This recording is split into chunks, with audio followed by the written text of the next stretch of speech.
Hi, Katerina. Hi. Thank you so much for being here. Thank you for having me. Of course. So tell us a little bit about you. Where are you from and where are you at right now? So originally I'm from Russia and I moved to the US when I was 14 in 2008. And I grew up in Boston and I'm right now in San Diego. I moved here a year and a half ago. I love it. San Yeah, Diego is amazing. Yeah, even though it's been gloomy most of the year, but I feel like it's still, I just love the whole atmosphere and communities here. it's a lot different than Boston. Yes, it is. No, Boston is very nice too because it's historical. It reminds me of Europe too, but the winters there were pretty annoying to me. I'm with you. Yeah. I'm not a really a winter person, but I'm like, I live in Colorado, so we get a lot of winter stuff here. But I hear San Diego is like the perfect weather all the time. Yeah. Oh, well, not all the time, but yes, most of the time. Most of the time. I know you said it's cloudy, but still, like the temperature, maybe I should say the temperature is always pretty nice. Yeah, yeah, and there's actually a lot of people from Colorado and like Denver here that I met, which is really cool. Oh, that is really cool. What do you do for fun? So I play beach volleyball and I draw a lot and I feel like most of the time I try to do something active and adventurous. And because there's so many communities within San Diego, I try to explore more things to do. But mostly it's been beach volleyball. I'm not the greatest at it, but I'm still learning. Yeah, you don't need to be. It's like beach volleyball is just for fun, you know? There's so many competitive people, you have no idea. I'm sure. Yeah, I'm sure. But they probably have like fun leagues, right? Yeah, yeah, they are, they are. Yeah, okay. So tell us about your type 1 diabetes diagnosis. So I was diagnosed when I was 10. So it's been like 20 years. I'm gonna be 30 soon.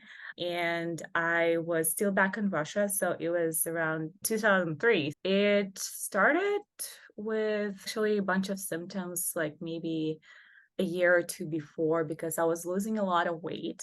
I was skinny anyway, ever since I was little, but that specific year, my mom, I remember, told me I was keep losing weight and I was thirsty all the time. So I drank lemonade all the time. I was for some reason craving like soda and lemonade, which is the worst thing to do when you're pre-diabetic. So yeah, and urinated a lot and fatigue. So I really took a lot of naps. So my mom was a little bit concerned, but no one really knew what was going on because where I'm from, in that particular town, there were not a lot of diabetics in general, but especially younger kids. So I think once I was diagnosed, I found out that there were like four or five other kids. So yeah, it was very rare. But yeah, that's basically how I got diagnosed. And actually, first when they checked my blood sugar in the local hospital, it was around 120. So it wasn't that bad, but then it was still, on a little bit higher. And so they double checked it again and it was like around 100. So my family was like very happy that it went back to normal, but then I still had my symptoms. So then we went to Moscow in the capital. So they had a diabetes clinic there that was more advanced. And once I went through some checkups, my blood sugar was 270 apparently. And that's when I was diagnosed, and they told me I really need to get insulin like right away. Wow, that's a crazy story. And it is kind of funny that you were drinking the lemonades and the sodas. But people say that because our blood sugar is high, we crave sugar. And so that's probably what was happening. You know, you were wanting those things because your blood sugar was high. Yeah, I think so, exactly. And I feel like even nowadays, when I have high blood sugar, I crave like Diet Coke or something like that, which technically doesn't have sugar, but still. And it's so weird how that works because you would think it'd be the opposite because like we're already high, but no, that's not how it works, Exactly. of course. Exactly. I mean, I was glad I didn't go into DKA like most people do when they get diagnosed, but it still felt like uncomfortable for a few years, with the losing weight and everything like that. But I'm glad I think my mom's friend actually, she was a doctor. So she was the one who advised to check blood sugar because no, again, no one really knew what it is. I feel like nobody still really knows what it is. It's getting better, but still not that many. I mean, I didn't even know what it was when I was diagnosed, so yeah, nobody really knows, but what was it like, were you put on multiple daily injections first, or what was the first, like, method they put you on? I think it was insulin pens. Mhm. Yes, it was insulin pens. I forgot which ones. I wonder if it was, I'm pretty sure it was Humalog actually since the beginning in Lantus for the long. And then I got a pump a year after. So I used pump until I was 15. And then I moved to the US when I was 14. So a year after like being here, I think because of the health insurance and other stuff, it was cheaper to just be on pens rather than pump. But also I kind of didn't want to be attached to I got tired of pump to be honest. And it worked well for me because I think basically where we went back in Moscow, they had kind of like a very strict school where they taught us exactly what the how you're supposed to be taking care of yourself. So I think because I went through such a tough school, I knew how to take care of myself ever since I was little. But I think after high school throughout college, I think that's when I got loosened up and, had lots of roller coasters. Yeah. So how do you manage it now? I manage it pretty well.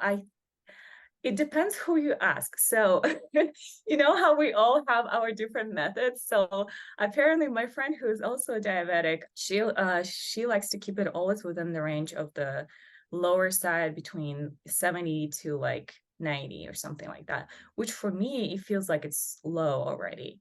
So, I like to have it on the higher side because I go low very fast when I play volleyball, when I go on a walk and things like that. So I am honestly very active. So I just feel like A1C between 6.5 and 7.5, like for the past 5 years, have been like better for me. So I think overall I manage it pretty well because I also like to keep low carb diet, but I won't call it a diet. It like is a lifestyle. I still eat sweets and I still love chocolate a lot, but I know how to make sure like I would have a little small amount and how much insulin I need.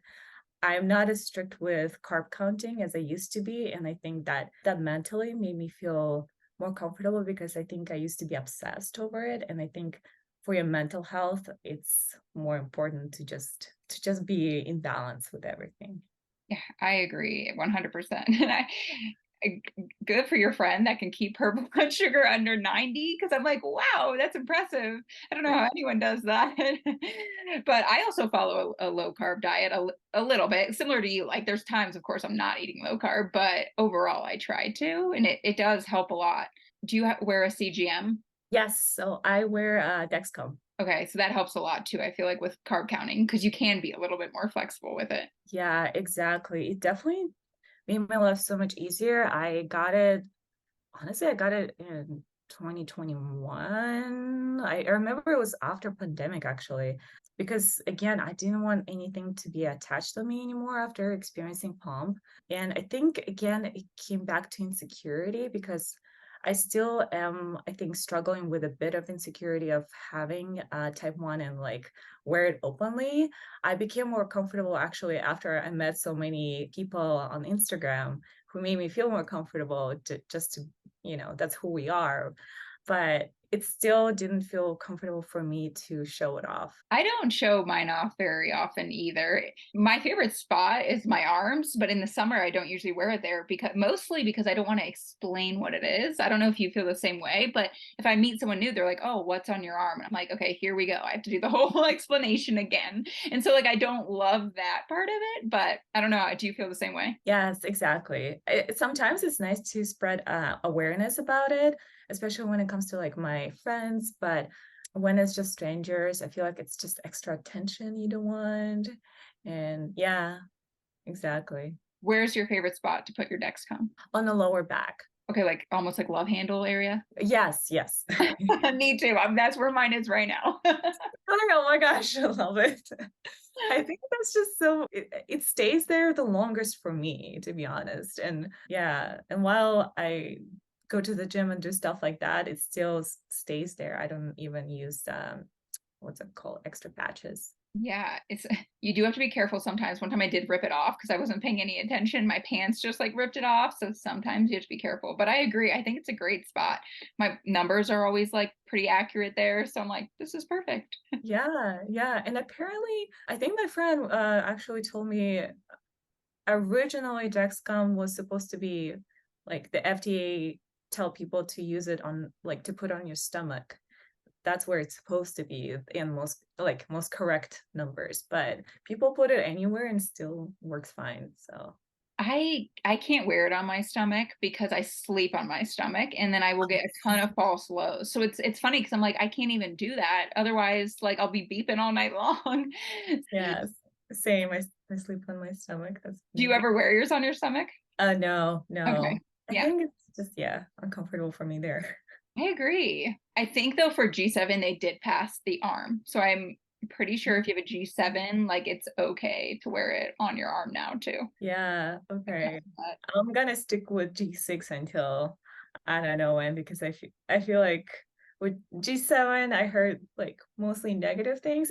I'm sure it works fine. It's just the fact that you still need the extra patch and the Bluetooth is still not as strong because it's a smaller size. So I think for me, I'm just gonna stick with G6 for now. me too. I was so close to switching to G7 and then I had two friends who were on G7 and they both told me they were switching back to G6 and so I was like, okay, I'm going to hold off on that.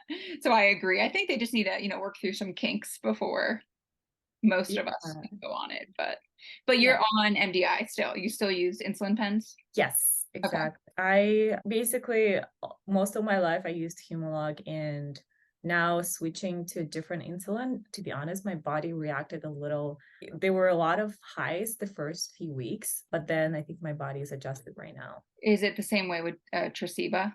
Yeah, basically when I switched to Traceba, I think my body just used to Humalog and Lantus so much that, it kind of wanted to stay the same, I guess, but I don't know. That's interesting because I was on Basaglar and then I just switched to Traceba as well, but Uh-huh. Traceba is working way better for me. Oh, that's so interesting. Okay. Lasts a few hours longer. So Traceba is like I think like 28 hours or something, where Mhm. Basaglar is only 24.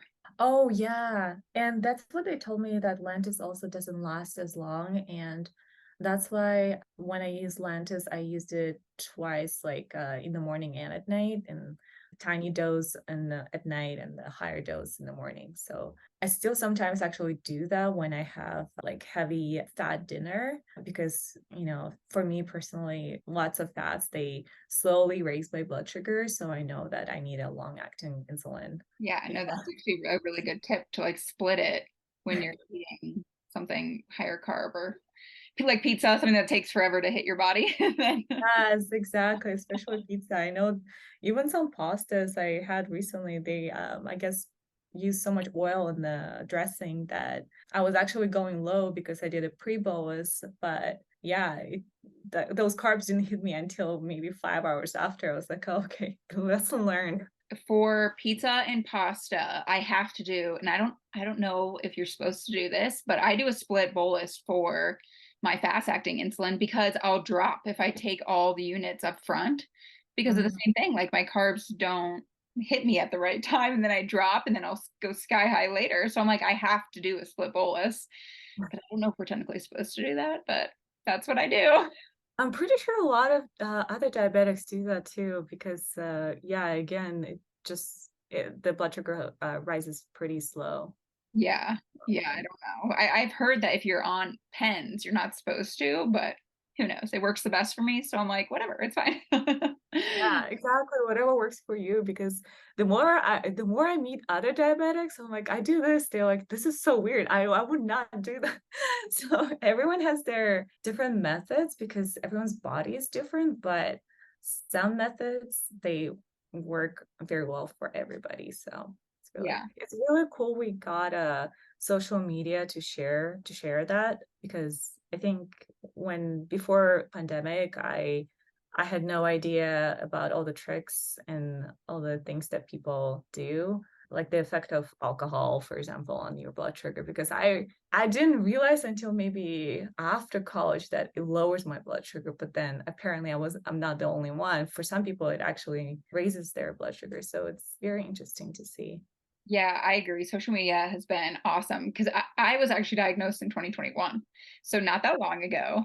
And the first thing I did was went to social media, and it was life changing for me to have people to just like things to relate to versus I'm sure like for you when you were younger, it was very difficult only having four other people and I'm sure you didn't even know them. So it's like, that's so tough. Yeah, growing up was definitely tough, and I think, like, maybe that's why there are some still insecurities that, a lot of us struggle with because growing up, someone either mentioned something about your either pump or when you went low, so it's not something that we could have controlled, so I'm definitely grateful, though, for that experience because I think overall being a type 1 taught me really to become stronger and more positive in life because there are so many ups and downs, but especially managing diabetes that you just have to really stay positive most of the time. That's great. Do you have any scary low experiences? Yeah, most of them they were specifically I remember because I pricked my finger because I think one of the times Dexcom didn't really match with what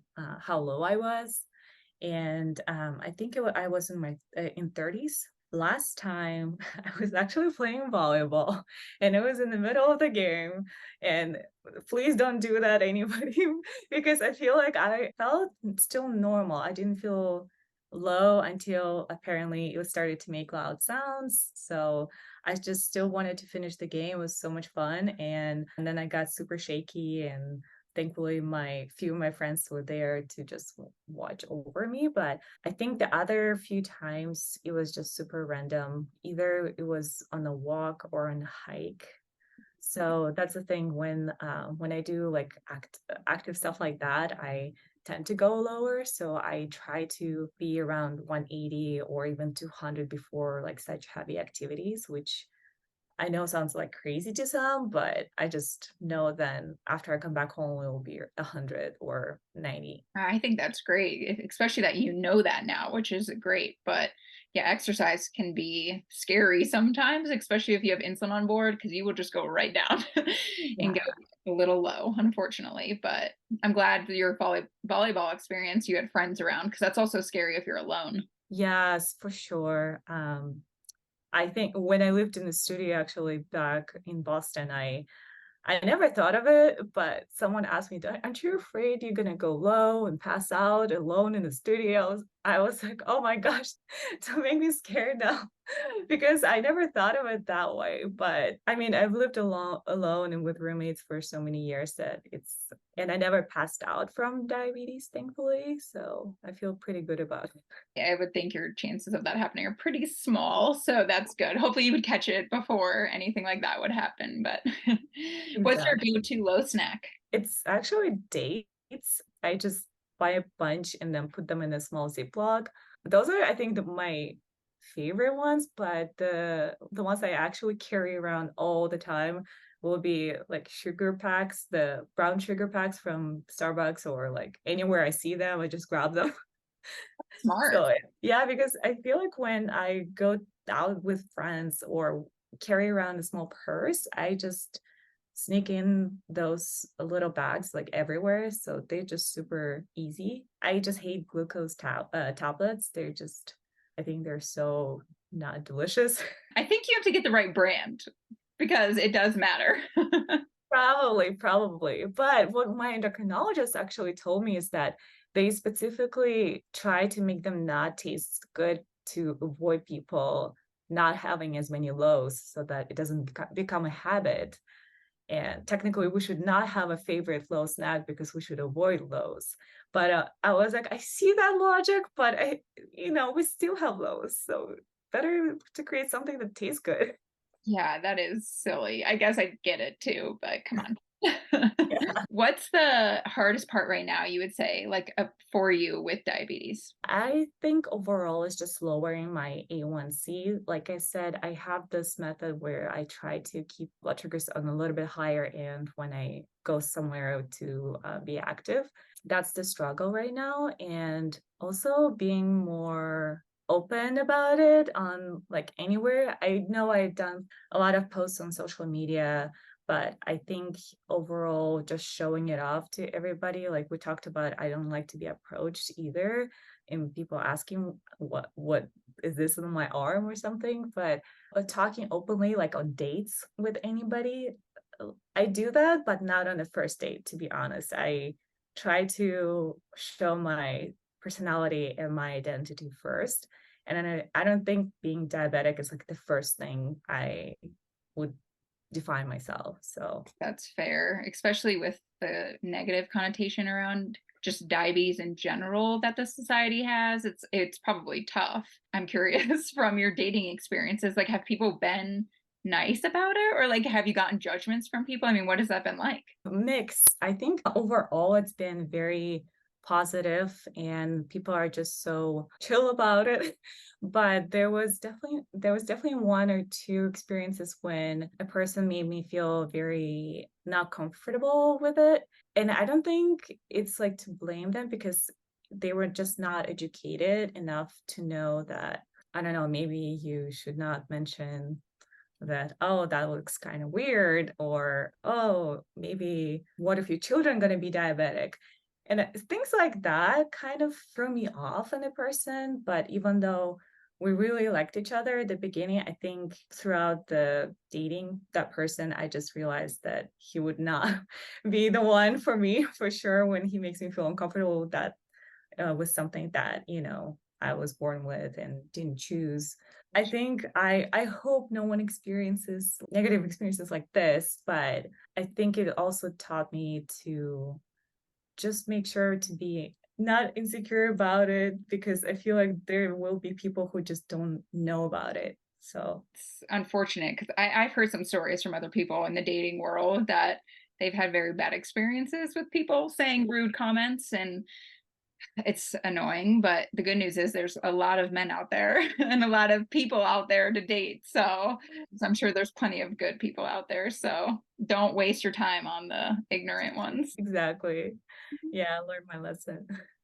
What do you think diabetes will be like in 10 years or type 1 diabetes? I think it will still exist and there will definitely be more in general people with autoimmune diseases, unfortunately, because that's just the environment we're at where numbers are growing.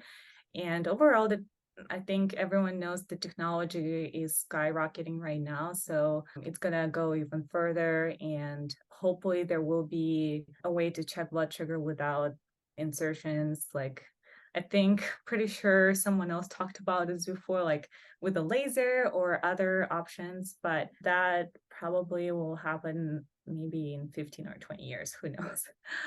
But I think the whole AI system, it would be amazing. I had this idea. I'm not sure anyone talked about it or any other companies have this idea too, where it will basically connect to your calendar, social media, and other devices so that it will know and predict your activities and tell you that how much insulin and snacks you need to have and what you should have, kind of like literally telling you what to do and guiding you. I think that would be really cool to have, but that's just like something in my head. I was thinking, oh, I had in my calendar that I'm going to go on a hike this week, so maybe it would tell me like what should I do, what options I have in order to not go low or high.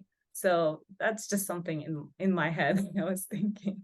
That's amazing. You should create it. That's such a good idea. Yeah, well, that's the thing. I already found a company. We haven't actually talked about it, I think, but I feel like I already have passion where it's not really technically for diabetes, but as a founder in general, I just know that there will be so many different challenges with creating a product like that. So I don't think I'm passionate enough for this one, but it's I'm throwing that idea to anybody else. I agree. That would be so cool. And nowadays there's so many apps for every little thing. It's like, give us a little bit, give us an app like that. That'd be cool. But I was also going to mention, hopefully, in the future, there will be more kind of like preventative. I think there are right now like preventative studies and regular doctors check-ins where they don't just check your A1C, but more of a pre-diabetes antibodies or yeah, antibodies. I remember somewhere I read that there are 3 stages before we experience thirst and all the symptoms. There's definitely another stage where like you have no idea that it's there until you check the antibodies, like I think it's called C peptide. So I think it would be nice in the future to have those kind of tests for everyone as a yearly check up. But I don't know if people can do it right now. Do you know if that would be for type 2 as well or only type 1? I think it will be, from what I read, it's mostly for type 1, but it would be great to have it for both types. Yeah, that would be really cool. Just run that with all the other yearly tests. Yeah, that would be great. Any tips you would give to somebody newly diagnosed? I literally write down those tips on my note app all the time, like relates to not only diabetes, but just like day-to-day habits. So from what I learned is reflecting on your day helps me so much, not only with managing blood sugar, but also in general managing my mood and diet and activities. Because when I do it through journaling, but people can do it other ways. For example, at the end of the day, I just check in, okay, this hour I felt super moody and low energy. I hated everything, which doesn't happen a lot, but when you go very low or when you go super high, it just really affects your mood. So then you look, oh, what happened? Why did it happen? How can I prevent that in the future? So literally I have journaling prompts where like, how can I make tomorrow a better day than today? So I think that helps a lot for me with also keeping my blood sugars better because they also depend on, your day-to-day habits. That's amazing. And you said you just put that in your phone, or do you have like an actual like journal? I do have an actual journal, yeah. And I mean, I put it on my phone sometimes when I just want to do it quickly, Mhm. but I have a nightly routine and a ritual.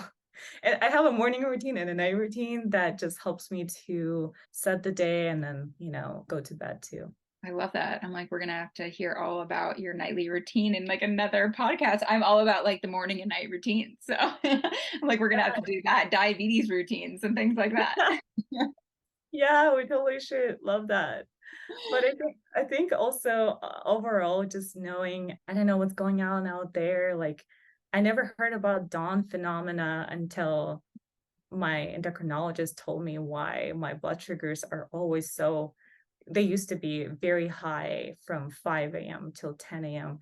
Whatever I did, it was always like on the higher end, around 200s. And I hated waking up with a high blood sugar. So knowing your body, I think it's so important, like how caffeine and alcohol and temperature affects it. Again, going back to reflecting on what happened with the blood sugar so that you can avoid that in the future. Well, how do people get in touch with you if they want to message you or follow you on social media? I have Instagram and it's ECAT1D. So it's EKATT1D. I actually changed, it used to be ECAT5 before 2020, but then when I met other diabetics, I started to embrace it more and change it to ECAT1D. Love it. I love that. That's great.